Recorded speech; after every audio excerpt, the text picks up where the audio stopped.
On point sa 51.80 kg si Raymart Tagakanaw.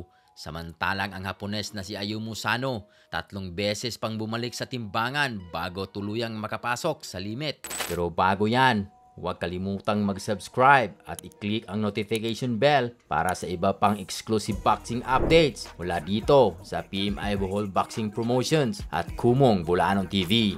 Mainit ang tensyon sa Bishkek, Kyrgyzstan ngayong Biyernes habang nagharap sa opisyal na weigh-in ang undefeated Cebuano champion na si Raymart Cebuano Assassin Tagakanaw at ang Japanese fighter na si Ayumu Sano.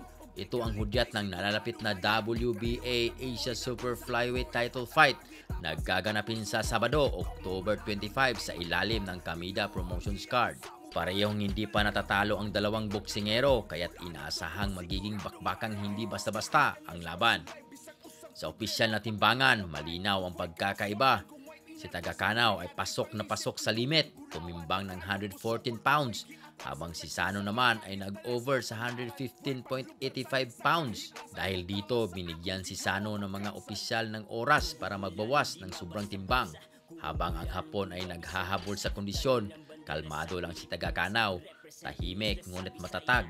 Ang 26 anyos na mandirigma mula sa Karkar City, Cebu ay kasalukuyang hawak ang record na 11 wins, walang talo at 9 knockouts.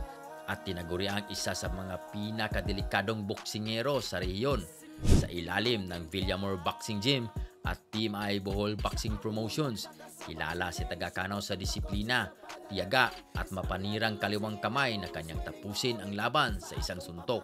Ang kalaban niyang si Ayumu Sano mula sa Japan ay may record na 10 wins, walang talo at isang tabla at kilala sa matitinding bilis at kombinasyon. Ngunit sa kabila ng magandang record, ang pagka-overweight niya ay nagdulot ng katanungan.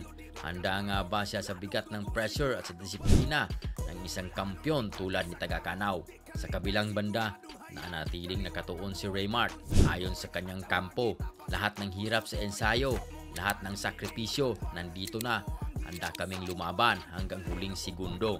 Sa gitna ng mga ilaw ng Bishkek, dala ni Tagakanaw ang puso ng isang mandirigmang Pilipino.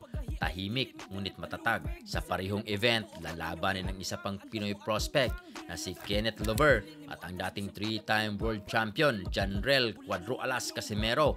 Kaya tiyak na puno ng aksyon ang fight card para kay Tagakanaw. Hindi lang ito basta depensa ng titulo. Ito ay patunay ng kanyang pag-angat sa international na entablado. Sabado ng gabi, isa lang ang sigurado. May bagong kasaysayang isusulat sa Bishkek. Maging sandigan kaya ng tagumpay ang disiplina ng Tagakanaw o mananaig ang bilis ng Hapones?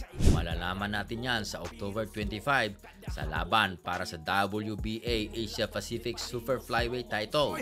Kumong Bulanon di ni matapang, Ginoo ang giya usa mo parang malinog o bagyo di makatarog. Bulanog dugo siguro